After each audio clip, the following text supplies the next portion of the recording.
Start. Mr.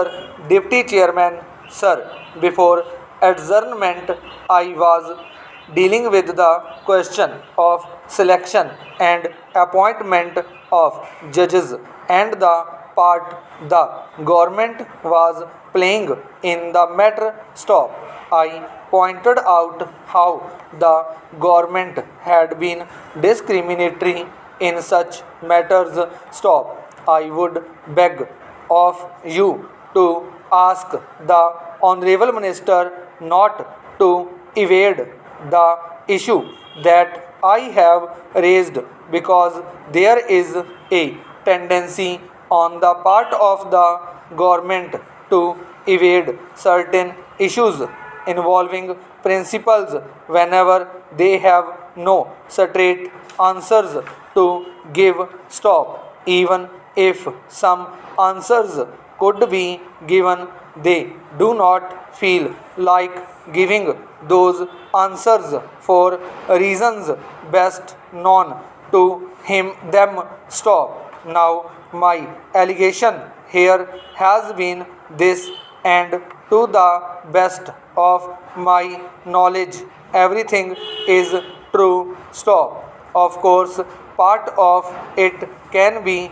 corroborated from the Election Commission as to whether a defeated Congress candidate had been appointed as a judge of the High Court of Calcutta, and the other part of it can be ascertained by the government from the persons concerned, that is to say, the former Chief Justice of the Calcutta High Court. Stop. Para change. Now, the point that I want to make it is this. Stop. When the Chief Justice had recommended somebody, that recommendation should not have been set aside on the basis of a police report. Stop. A CBI sub-inspector certainly is not a higher personality in our setup than the Chief Justice of a High Court. Stop.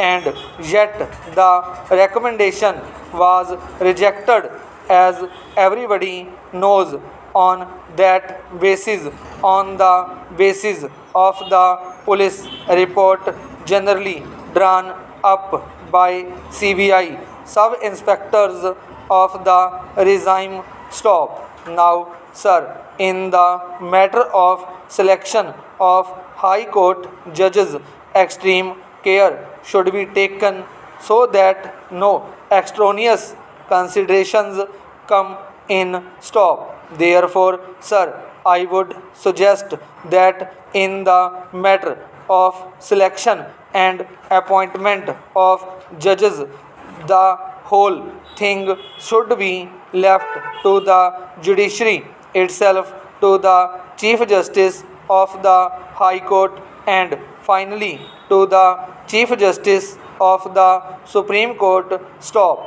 It is possible for the government to delegate these powers to them. Stop. Now, you will say that there are certain administrative considerations and other things.